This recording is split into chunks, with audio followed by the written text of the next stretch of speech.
Six stocks I'm buying now, February 2025 edition. Welcome in, folks, to my favorite video I do for you guys each and every month. And I'm very late doing this one. I am very late, but you know I'm going to always get it to you guys, okay? Recording this on February 10th. Usually I put out these videos the first of every month, but it's been a little busy with earnings season going on, okay?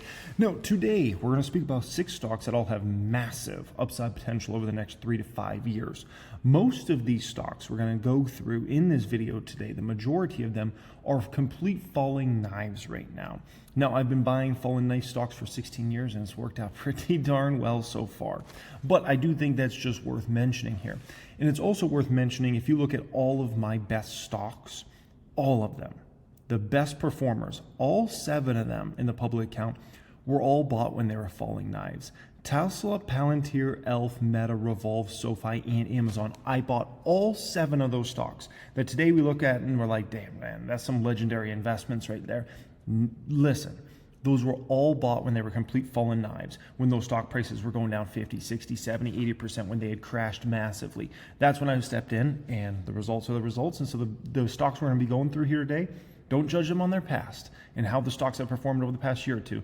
I'm going to run you through what's going to happen for these companies over the next few years. And this one here today, folks, I need one favor and one favor only from you guys, and it's for you to smash that like button. It took me a long time to put this video here today. I think it's 69 slides. It's a beast. It's a beast of a video.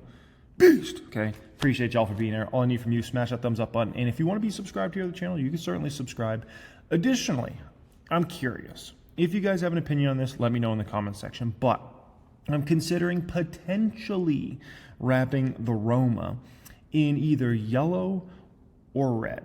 Considering. It's not a for sure thing. I'm just considering.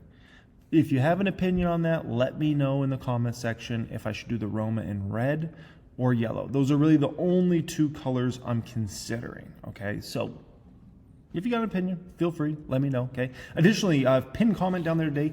We're doing a 1-day sale for 1000xstocks.com. If you want to be entered in for the deal to receive that deal when it drops Valentine's Day, it's a 1-day and 1-day only sale. You click on the pin comment down there, put in your email. We'll go ahead and send that deal over when it drops, or you can put in your phone number, however you want to receive it, via email or via text. That'll be a 1-day sale, 1-day sale only. That will be for the full platform access, okay, that I use each and every day. Alrighty, guys, first stock of these 6 stocks up here is Celsius Holdings. Celsius is an energy drink company. This stock has basically gone almost nowhere in over 4 years now at this point in time. Like if you go back 4+ years ago, the stock was right around $20. And here today, you can pick up shares for right around $20. Now, this one's a pair investment for me, meaning essentially I'm not only buying Celsius stock right now, but I'm buying another stock that's very similar. And the reason being is it's kind of a hedge. Just in case I'm wrong on Celsius, the other stock will do very well. And it's a 2 for $1, basically pair investment. So for every $2 I put into Celsius, I put $1 into this other stock. The other stock is Monster Beverage. So for every $2 I put into Celsius, $1 goes into Monster, essentially. Now, Celsius plus Monster plus Bang Energy plus Rain Energy, because you got to understand Monster owns Bang Energy. They also own Rain Energy as well, right? I mean, you go down the energy drink aisle at your local food store or Target or Walmart or wherever you go, right? And go look at the aisle, and you're going to see you're going to control like a massive amount of the market share of energy drinks in total, right? Red Bull's obviously always a giant in this space and has been a giant for 20+ years now at this point in time. But you have Celsius, which has been the fast growing brand over the last few years. And then you get Monster stability in their brands between them, Bang Energy, Rain Energy. And by the way, Bang Energy has been coming back strong for Monster recently, right? Now, Celsius, the interesting thing is, you know, you really are starting to, especially if you live in the United States, right? Celsius is really starting to become a big dog drink company. Like it's being right in front of you, like literally right in front of you, right? You go into your local Target or Walmart or, you know, even pharmacy chains and food stores and things like that. And like Celsius is starting to become a big dog in the space. But the difference is they don't have a big dog market cap on this one. The market capitalization of Celsius, because the stock has crashed so insane, is around $5 billion for the entire company now at this point in time, right? And to put that into some reference of where big dog beast drink companies, where their market caps are, Coca-Cola, for instance, is $278 billion market cap. PepsiCo, $197 billion market cap. Anheuser-Busch, around $100 billion market cap. Monster, $46 billion market cap. Keurig Dr. Pepper, $41 billion market cap. So I'm just showing you this so you understand there's a long game ahead for Celsius to climb and become one of these sorts of drink giants, right? But, you know, it feels pretty good to be buying both of these stocks because I just am going to have such a kind of, I guess when you say a grip on the energy drink industry overall, right? Now, here's the kind of latest, we can call it market share numbers from these drink makers, right? And this is out of a company that tracks all of this market share related stuff, right? So what we're going to see is Monster recently had around 27.5% market share. Celsius has climbed to about almost 12% market share. And keep in mind, you go back a few years ago, like Celsius was a 1, you know, like go back 5, 6, 7 years ago, Celsius had maybe 1% of the market share in the drink space. Like they've grown massively, right? Now they have double-digit percentage of the energy drink sector, and that's huge, at least in North America, right? They got a long way to go international. Now, Red Bull also peaked in regards to their market share way back here toward the end of 2022 at about 39.2%, and they've dropped to about 36.6% now at this point in time, right? Now, here's a good way of kind of understanding what's going on with Celsius, why the stock, you know, it fell off a cliff, why it turned into a falling knife, and, you know, why it's a great opportunity here. If you look, Celsius, as far as all other customers, and then Costco, made up a great deal of their revenue. But then Pepsi invested into Celsius and bought a major ownership position in Celsius Corporation, very similar to what Coca-Cola did with Monster many, many, many years ago now at this point in time. Now, I think it's a very, very intelligent investment for Pepsi because they don't really have a dominant, you know, they don't have a dominant play in the energy drink space. And so for them making this investment into Celsius, it allows them to get a major investment in the energy drink space, no different than Coca-Cola has a major investment in the energy drink space, right? So they made that major investment, and then they just went crazy with distribution. I mean, they obviously, Celsius is now big brand in all the big stores, right? And that's one of the great powers of having Pepsi behind you. But the issue with that is Pepsi got bloated with inventory. They bought up way too much inventory, and now Celsius has had to work through that inventory and is still working through that inventory, and you're going to see that over the next, we can call it quarter or so, essentially, right? And then we're going to see inventory kind of normalize here at the front half of 2025, and then it will start to go up again, at least in my opinion, right? And, you know, we'll see that from Costco and the other side of the business as well. But it was a whole situation the company had to work through, right? Now, what do I need to make a lot of money over the next 3 to 5 years in this pair investment? One is I need the energy drink TAM to grow. Do I have any doubts about the energy drinks sector growing over the next, 3 to 5 years? Not really. Like energy drinks, if anything, I see them getting more popular. A pretty addictive product overall, and people really like energy drinks. Some people are partial to Red Bull, some people are partial to Monster, some people are partial to, Bang Energy, Rain Energy, some people are partial to Celsius. But the moral of the story is the energy drink space is likely going to continue to grow bigger and bigger. Additionally, I need Celsius to continue to capture 10 to 15% market share in the United States. I don't need Celsius to beat Red Bull. I don't, right? If they just had 10 to 15% market share in the United States long term, I'm going to do pretty well with this investment, given how small the market capitalization is for Celsius. Additionally, I need Monster to continue to have around 30% market share in the United States, right? I also need Monster to continue international expansion. Monster has really been expanding international, really, I would say heavy over the past 10 years. I need that to continue. Additionally, Celsius is very early days as far as their international opportunity. So I need their international business to essentially become bigger than their U.S. business in 5 years. Do I think that's a possibility? I think that's I would be disappointed if it doesn't. There's just so many more consumers to reach outside the United States than inside the United States with energy drink products like this. Like Celsius, no doubt, if we fast forward 5 years from now, their international business should be far bigger than their North American business overall, right? Now, I also need both companies to do share buybacks. I would say it's more important for Monster, though. Monster's way more mature company than Celsius. Celsius has focused a little more around growth. Monster's got to focus a little bit more on capital return, which means big share buybacks year after year. I should see Monster taking off massive amounts of shares year after year after year. But I wouldn't mind Celsius to do it as well. It's just Monster, it's a little more important, okay? So Celsius, Monster, I like it as a pair investment right now. I think it's a pretty good opportunity here, if not great opportunity, and we'll see how it all plays out over this next few years. Alrighty, number 2 of these 6 stocks is AMD. Advanced Micro Devices. Stock's gone up about 138% over the past 5 years or so. But here's the thing, okay? So, there's really poor sentiment in regards to AMD right now. I think it's a tremendous opportunity to be a buyer of AMD right now, but I understand there's a really poor sentiment. NVIDIA's destroyed AMD's returns over the past 5 years, but I do think things are going to flip over this next 5 years. And the reason being is I look at how Lisa Su's positioned the company, the acquisitions she's made over the past couple years here, and I think she's actually positioned AMD now to actually benefit extensively over this next 5 years. That does not mean NVIDIA is going to lose. I just believe over this next 5 years, AMD's stock price performance is going to far outstrip NVIDIA. NVIDIA's already seen a lot of their, fruits of their labor. Let's just call it that. AMD has not really. Their game is coming up. Like NVIDIA's in their Super Bowl right now. AMD is going to be playing their Super Bowl over the next few years here. So there's a difference there you got to understand, right? Additionally, if you look at like Jensen, right? Jensen delivered OpenAI their first supercomputer way back in 2016. Elon Musk was there to receive it, right?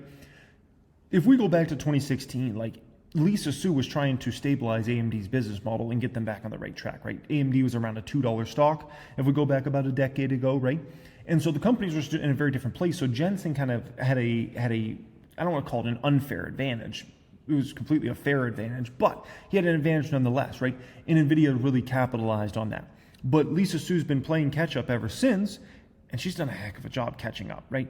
And now they've caught up so much where they're now beating Intel across the board, right? And additionally, I think they're coming for NVIDIA next. That does not mean they're going to turn NVIDIA into Intel, okay? So let's not get too excited about this. But the way I see her positioning the company, the product lineup, the whole strategy, the acquisitions they've done recently with ZT acquisitions and some of the other acquisitions in the software space, I see them positioning to really get in a serious battle with NVIDIA over this next 5 to 10 years. And who's got more to gain out of that battle? There's no question AMD's got way more to gain. NVIDIA's got way more to lose, right? Like, they're in their Super Bowl right now. Like, they got a lot to lose. AMD's got nothing to lose here. That's special. And so I think they're going to be a very formidable competitor over this next many years. And once again, I don't even need AMD to beat NVIDIA. Like if AMD just competes well in this marketplace over the next, many years, this is going to go very, very well, right? No, back to the poor sentiment in regards to AMD stock. The reason is the stock hasn't gone anywhere for 3.5 years. It's lower today than the stock price was 3.5 years ago. But you got to remember, they've done a lot of acquisitions over that time, right? That has diluted shareholder value. There's no debating that, right? So that's something you have to consider when looking at a stock like this. It's somewhat of a reality. Yeah, the stock hasn't gone anywhere for 3.5 years, but it's also, you got to keep in mind, like they've done some major acquisitions that diluted shareholder value. So that's, kind of held down the stock, at least in my opinion, quite a significant way. But through the Xilinx deals, ZT Systems, all these deals they're putting through, once again, Lisa Su's position this company for the next 10, 20 years. And you're going to see a massive payoff, in my opinion, from all these deals that are going through. And so it's been paying for the shareholder base of AMD that have been in the stock for years and years. But people like myself that are kind of tying this out right and are getting, buying the stock very heavily right now, I think we're going to be looking very, very, very well. And also remember, right, if you look at my best stock in the public count, Tesla up 2,500%. Remember, when I was buying Tesla stock back in the day, that stock hadn't done anything for 5 years. People said Tesla was going to be dead money forever, right? They had just given up on that stock, and the sentiment could not have been more poor when I was buying a Tesla stock back in the day, right? And I think it's worked out okay. Now, that does not mean I expect AMD to return me a 2,500% return over the next number of years here, but do I think AMD has 3x, 5x, or maybe even 10x potential over the next many years? I do believe that, based upon their product lineup and everything they have going on here. Now, I've been talking about a lot about AMD stock recently, including this video I did 5 days ago. If you didn't get to check out this one, watch this video. Keep buying AMD stock and don't stop. It's about a 30-minute video there. It goes very in-depth in AMD. Check that one out when this video is over here today if you want to learn more about AMD. Number 3 of these 6 stocks is Nike. Oh, baby. $70 stock here today. Okay. Now, first off, look at my custom Nikes I ordered. Oh, baby. 1000X stocks. Oh, are they beautiful? I love those babies. Okay. If you didn't know, you can actually customize some Pegasus shoes and some other shoes on Nike's website. Here's what I'm showing you that I think is very important. This is Nike's revenue over the past, 20, 25 plus years. And what we're going to find is every once in a while, Nike goes through this little span of like, it's over, Nike's peaked, can't grow anymore. It went through it right here back in the late 90s. It went through it right here around 08, 09. Went through it right here around Rona. And it's going through it again right now, okay? So this is not the first rodeo of like, it's over at Nike. Like, people giving up on it. Stock has a tough time. Like, that is what it is. If I show you Nike's net income over the past, 20 years or so, what you're going to see is the net income went down a few times. They got nailed, right? And their profitability dropped immensely. And every single time their profitability drops immensely, you can say, it's over, it's over, it's over. It's never over in regards to Nike. This company fights back. And they brought in Elliott Hill to run this show again, right? And I would call this like Jordan coming back to the Bulls when he came back to the Bulls and they went on another three-peat for 3 more championships. This is what Elliott Hill has done. And I've got so much confidence in Elliott Hill based upon what I've heard out of the workforce at nvidia. Like when the announcement came that Elliott Hill was coming back, like the culture inside Nike was excited, very excited that he was coming back to lead the show. People were done with, the consulting guy that was running the show. People were like, he's not one of us, get him out of here. And so Elliott Hill coming back to the company, because you got to understand the whole story behind Elliott Hill. Elliott Hill worked for Nike since like the 80s, right? And helped build the business up to become a giant business, right? Very instrumental in Nike's success. So the Nike you see today, that's this big global brand, Elliott Hill was as big of a part of that as just about anybody ever at Nike, okay? And so it was his time to likely become CEO. And for whatever reason, the board of directors, they passed over him. Made a big mistake, and we'll talk about that in just a moment. And they went with a guy that was an outsider for the company. Elliott Hill said, you know what? You're going to treat me like that, I'm out of here. And he peaced out. He retired. Company made a lot of mistakes under the new management, right? And they said, we made a big mistake. The board of directors did. And they brought back in Elliott Hill. And everything I'm seeing from him, the interviews, everything, the conference calls, this man gets it. Like, you understand, he's one of the most, if not the most influential man to make Nike into what it became. And now he's back. And he's in the prime of his career, right? And I'm even seeing like the ads. Like Nike ran they ran 2 Super Bowl commercials yesterday or 3 Super Bowl commercials yesterday. They were in multiple Super Bowl commercials. That was the first time Nike's ran Super Bowl commercials in a long time. And they were freaking bangers. Actually, the commercials in general, I would say, kind of sucked for the Super Bowl. This was kind of an off year. And Nike had arguably the best commercials of anybody that I saw on Super Bowl Sunday. They had this one, So Win, which was just a banger of a commercial. They ran this one recently in football season. It was like a little over a month ago. I Told You So. That one was a banger. Then they made headlines because Jalen Hurts, who actually won the Super Bowl yesterday, he's a quarterback, he was actually wearing some Air Force Ones before the game that were like banned and all this stuff. And that was a whole thing on social media, right? And then right after the game got over, Nike had an ad already in the pipe, and they ran that ad right after the game ended called Love Hurts. And it was just, I don't even want to describe it to you. Just watch it. It's a banger of an ad, right? Already has 3.5 million views on YouTube as well, and it's on trending. And oh my gosh, like just a banger ad. And so everything I'm seeing from the interviews, the conference calls, the advertisements again, which Nike hasn't been good at advertising in years. Like literally they fell off, and like they're back. They're back. There's no debating that. Like I'm like, oh my gosh, like they're back. They always were, Nike in its prime was always one of those companies that had just the best freaking commercials you could ever imagine. Like they understood marketing on the highest level. And it fell off for a while there, but let's be very crystal clear, it's back, right? And it's interesting. I was speaking about life cycles of a company inside the private stock group today. I did a whole in-depth lesson inside the private group about life cycles of a company. And I was explaining essentially, how companies kind of fall apart is eventually you run you have a founding of a company, founding CEO who builds a company up, right? And it has a core team around them that really gets it, right? The Elliott Hills and those sorts of people.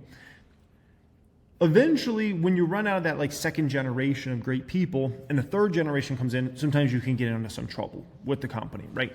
And you start bringing in outsiders who weren't really there with the days of like, it was a hard time and we were a little company, a little scrappy startup and all that stuff, right? And so eventually you fall off. And so Nike kind of, once again, they went that route for a bit and they saw the results and they were really poor results. And that's why that stock has crashed, right? And They brought back somebody that actually gets it, right? And so it's interesting. Phil Knight pulled a Steve Jobs, actually. So Steve Jobs, when he worked at Apple, well, obviously he founded Apple, you know, him and Woz, right? He ended up bringing a guy named John Sculley in to help run Apple back in the day. And John Sculley came over from Pepsi. And he ran the company into the ground. And Apple almost went bankrupt. And then Steve Jobs had to come back and revive the company and pulled a miracle of a lifetime. Like, it was such a miracle, Steve Jobs didn't even think he was going to be able to pull it off, so he actually sold all the stock shortly after coming back to Apple, right?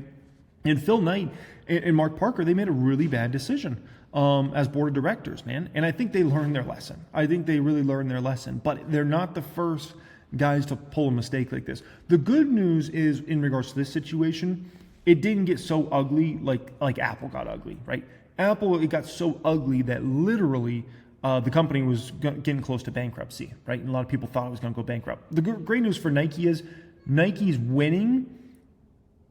Like, Nike, even today, even with all the mistakes the previous CEO made, any footwear company in the world, any apparel company in the world would change places with Nike. That's how great this company is, and that's how strong the brand is. And so, you know, they didn't have to go that desperate down the rabbit hole there, but I think they learned their lesson, right? And also, they did put Elliott Hill back on the board. He's on the board of directors now as well, right? So not only is he a CEO, the big dog running the company, but he's also on the board of directors, which I think is very, very important. I don't know if you guys also know, the longest independent director at Nike is actually Tim Cook. He's been on that board since 2005, which is fascinating, right? And I know I give Tim Cook a lot of crap, right? But the main reason I give Tim Cook crap is he had to he came in behind one of the most legendary CEOs of all time. So, you know, Tim Cook's a hell of a CEO in terms of running a company. He's just not a Steve Jobs in terms of product innovation, in terms of understanding marketing on the highest level, those sorts of things. But there's no doubt he's amazing at so many other core subjects, right? And I think he's obviously helped Nike's board of directors. It's nice to have, you know, an independent director like Tim Cook on your board of directors. Like, who wouldn't want Tim Cook on their board of directors? That's insane, right? Now, I created a video a little over a month ago called Nike Stock is Easy Money. If you want to hear me talk more in depth about Nike, definitely check that video out. But yeah, Nike's looking pretty freaking good here. And I think people are getting a little worried in regards to stocks that have to compete in any way against Nike. Because I'm looking at some of this recent weakness in some of these other stocks, and I'm like, I think they might know Nike's coming back strong over this next few years. Because I'm looking at Deckers. Deckers stock has fallen 22% in the past month. I'm looking at Skechers. Skechers has fallen 11% just in the past 5 days. It's not like we had some stock market crash that just happened out of nowhere. No. Market's actually close to all-time highs right now. And yet there's so much weakness in some of these stocks. I'm like, you know, I think they know, Nike's going to be back with a vengeance over this next few years, right? And I think they'll fight harder than they ever fought. And that's just a competitive DNA at that company, right? Alrighty, next one up here, number 4 or 6 is Elf Beauty. Yes. Now, this is another pair investment for me, kind of like the Celsius Monster one. The difference is with this one, I kind of want to do a little bit more of like $1 toward this stock, $1 toward this other stock, the other stock being Estee Lauder, EL. Now, both of these stocks are beaten down heavily. Elf's been kind of beaten down recently. It's more of like the last 10 months of beat down. Estee Lauder's been beaten down for the last 3 years. Okay, so we got to understand there's a difference in kind of how long the beat downs have been. Now, the thing you got to understand is I love this as a pair investment because I get Elf, which has incredible growth. Elf is all about market share and growth, right? And it's all about super affordable to the masses. Elf sells in Target. Elf sells in Walmart. Elf sells on Amazon. Elf sells in, you know, the local food store. Like Elf's even putting product in Dollar General. Like everybody can afford Elf. Okay, super affordable to the masses. They want to have everybody use Elf, right?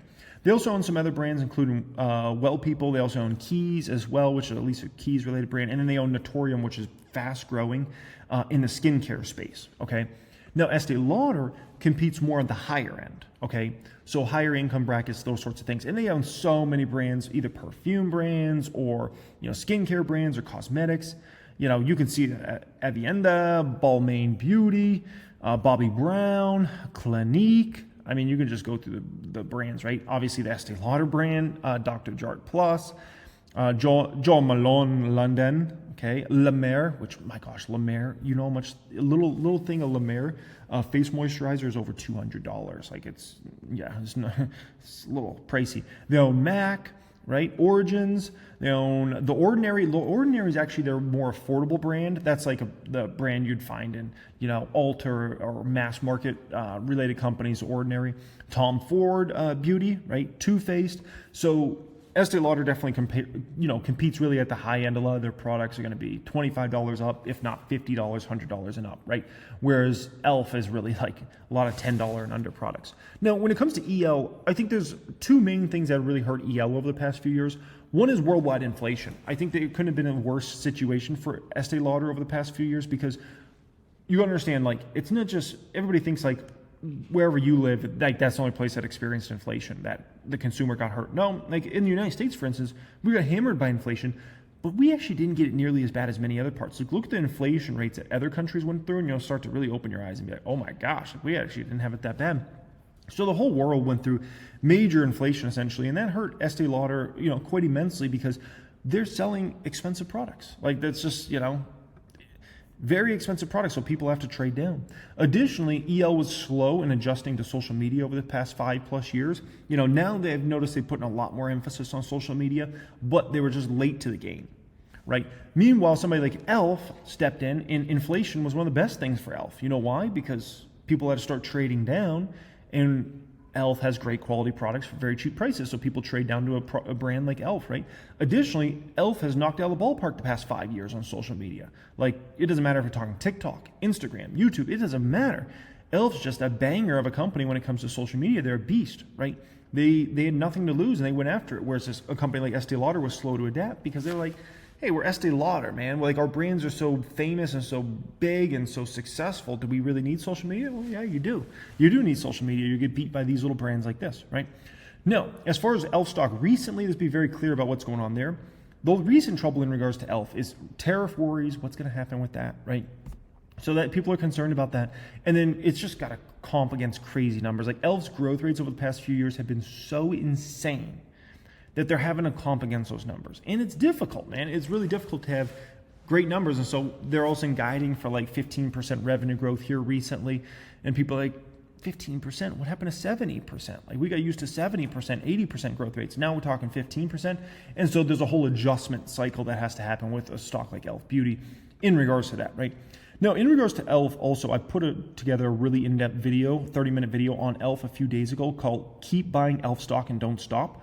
So if you want to hear me talk much more in depth, that's when the stock was $67, definitely check out that video. And remember, I've been an e.l.f. shareholder since like 2019. So I know this company inside and out, like the back of my hand. Do keep that in mind, okay? It's not like this is just some random stock I'm talking about. No. I know this company very, very darn well, okay? Number 5 of 6 stocks that is a buy is Cheesecake Factory. Now up $39,000 in the public count on this one. That does not include dividends received. When it comes to cake, it's just incredible, because they're North Italian and their flower child concepts that are going to be expanding all over the United States over this next few years. That's bigger than the actual Cheesecake Factory brand, in my opinion. Is not even close, right? And then they have so many brands coming behind that have the next potentials to be the next huge restaurants. It's unbelievable. Now, what's interesting in regards to cake is you look at the Forward P. The Forward P is like 14 versus Chipotle's at around 43. Wingstop's at about 74, right? But the fascinating thing is earnings per share growth for cake should actually far outstrip those brands here over this next bit of time. And then if you look at revenue growth expected here, like, I'm expecting Cheesecake to grow somewhere revenue between about 7% and about 11% per year for the next, we can call it at least 5 to 7 years, okay? Which means, maybe Chipotle and Wingstop, maybe, will like 2x their revenue growth per year over the next number of years, right? But keep in mind, Chipotle and Wingstop are trading now way more than a 2x valuation over cake. So cake needs to get more into a forward P of the 20s over this next, I would say, year or two, as people start to realize how big of an opportunity North Italian flower child is. And so you'll see a big valuation rise to cake over this next couple of years, in my personal opinion. That's what we'll see play out. Next thing you know, you'll see a cake go to a forward P more in the 20s, which is not crazy. Like, you go to a forward P of 20, you're at a market multiple roughly, right? Not crazy at all when it comes to forward P. And so they don't even need to go to a Wingstop or a Chipotle level of a 70 or a 40. They just need to move more toward that way, which I think they are. And when it comes to cake, man, this is just an incredible diamond in the rough that I've found here. And people, like Wall Street's totally not caught up on this one. No, they're totally not caught up. Like they're still trying to figure out what's going on with nvidia. So you're completely missing this one. And I think the growth rates will be so good over the next few years, and the stock performance over the next few years will be so good that it'll be undeniable, right? And so I got fortunate. I found a little diamond here, and you know, I'm investing heavily into it, and it's already paying off massively. And I think it's just the start of a multi-year huge payoff here that is going to be a very fun ride. And so I'll be eating at Cheesecake Factory in North Italian Flower Child for free forever. Let's just put it that way, forever. When it comes to Cheesecake Factory, you know, they also pay a 27-cent dividend, which is great because with many stocks, the issue is in order to make money from the stock, technically, you got to sell your shares, right? I don't have to run out of Cheesecake anytime soon as that stock continues to appreciate more and more and more. And next thing you know, I'm sitting on $100,000 worth of gains and $200,000 worth of gains and $250,000 worth of gains and $500,000 worth of gains. I'm not going to need to rush out of the stock and sell my shares. And the reason being is I get the dividend, and that dividend should likely be going up more and more. So as of right now, they pay you 27 cents per every 3 months for every one share you own, right? And so the dividend amounts of money I'll be making from Cheesecake over the next 5-10 years are going to be pretty extensive in my opinion, which is going to be a whole lot of fun. Yeah, number 6 of these 6 stocks up here that is buy right now is Winning Resorts. Winning Resorts. Hey, I went to Wynn Resorts actually on a Friday night. Yeah, Friday night. Some friends and family are coming down to the Strip, so my wife and I were there just a little early, so I wanted to bet on the Super Bowl. But the sports book had closed. I didn't realize the sports book closed kind of relatively early, and I was going to bet on the Super Bowl. I took $300 with me. So I said, you know what, I'm going to play some craps. So I started playing some craps, right? And I guess I just missed the biggest run like ever because these guys cashed out with so much money. It's ridiculous. Like right shortly after I got there, I was like, dang it, I missed the run of a century. But anyways, so I played craps for a while, and I think I lost $50. And so then I had $250 left, right? And lost, as in like, because I tipped along the way too. So then I had actually $255 technically left. So I left a $5 chip over, and I put it all on black, and it came up green, green, green, and then black, baby. We hit it, $500, baby. And so I cashed out, but I tipped that roulette person $25. The trick is when you go to Vegas, always tip everybody. It's good karma, okay? Even when I put it all on black, I still left a $5 chip behind just because if I lost, I was going to tip the roulette, chick $5, the roulette dealer, right? Always got to tip everybody. Even though I lost it playing craps, I still tipped them. I tipped them at the cage. That's the trick, man. You got to get your karma up, okay? Alrighty, so anyways, they might go BK off that $200 and me winning, okay? You understand with Wynn Resorts, they have their Vegas properties, the highest of the highest end properties in Vegas. They have the highest of the highest end properties in Macau. Additionally, they operate the incredible property in Boston. Nothing like that really exists. Even on the East Coast, that could really compare to the luxury of that property. And then they're building an incredible property in the Middle East, which I should update the photo because this is actually old photo now at this point in time. They're way more built than that. Which, speaking about that Middle East property here, they actually just announced here very recently, a few days ago, they have now obtained a $2.4 billion construction facility to basically develop that. So we're looking good, baby. We're looking good as far as all the financing goes. And additionally, that's the largest hospitality financing transaction in the history of the United Arab Emirates, which is crazy. That's crazy to think, right? The project is now around 64% of the structural concrete is complete, up to the 34th floor of the main resort tower. In the elevator cores extending to the 36th floor, the construction team is completing 1 floor per week, working toward topping it off in December of this year. In the last 100 days, the resort tower has grown by approximately 140 feet. Incredible, right? It's going to be an unbelievable property. Nothing like this exists in the Middle East in regards to a gaming property. I mean, it's just going to be incredible. And I think they're going to do all right in the Middle East. Okay, I think they're going to do all right. There's a little bit of money over there. I heard there's a little bit of money, and we know in the Middle East they appreciate very. You understand something about the Middle East, right? And you look at obviously what goes on in Dubai and everything that goes on there, right? And in a lot of the Middle East in general, in regards to the money segments, right? They go crazy over the most opulent, over the most, highest end service. the big money projects, like they love that type of stuff. And so wind is just like one of the most well-positioned brands to really capitalize in a place like that. Like it's going to be unbelievable when that whole situation opens, right? And wind has 40% ownership of that project. Now, in regards to wind, this one trades at a forward P of around 15, 16, which is far too low. You got to understand, it's not just because they got a massive property coming here in the next couple of years. It's going to be a huge game changer for them, increase their profitability immensely. And it's also not just because as Macau comes more online, right, that's going to help the profitability as well. But you got to remember, a company like wind takes massive depreciation hits. So it makes their profitability look way worse than it is, right? Because they're taking these depreciation hits. But the depreciation is not as crazy as it seems, because yeah, they take, like, you'll see them take a $200 million depreciation hit here and there in, like, many quarters. But you got to understand, like, when it comes to a company like Wynn, the properties don't really depreciate like that. Like, if Wynn wanted to sell their Vegas properties today, I believe they would sell them for more money than what they built them for back nearly 20 years ago now. Like, let that sink in for a moment. But what have they done over the last 20 years? Taken insane amounts of depreciation on those buildings, right? So the whole depreciation thing, it makes profitability look way worse than it really is in reality, okay? So that's just something to keep in mind there. But I love Wynn Resorts.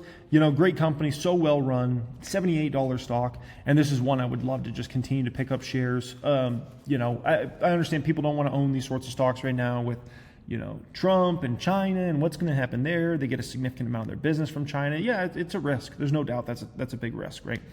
And additionally, with higher interest rates right now, people don't want to own these because these are very debt-laden companies. To build these projects, you got to take out debt usually. I understand. I'm willing to take a risk. I'm willing to take a risk at the craps table, the roulette wheel. What can I say? And I think we'll do very well on this one over the next number of years. Very well diversified business, and I love that they really draw in the highest of the highest end customers. Like, Wynn's customer base is multimillionaires. Wynn's customer base is 8-figure, 9-figure, 10-figure net worths. Like, that's their core customer base. Okay. There's a lot of money in this world, by the way. Appreciate y'all joining me as always. Thank you so much for being here. Once again, we got a massive sale coming up for 1000xstocks.com. That's for the education portion of 1000xstocks.com, as well as the entire research platform, the search feature, compare feature, the projections feature, as well as we should launch our advanced projections feature by the end of this week.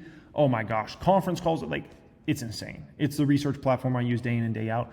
Pin comment down there, click on that, fill out a form. Actually, it's not even a form. Just put in your name and your email and your phone number if you want. We'll send over the deal when it drops. One day seal.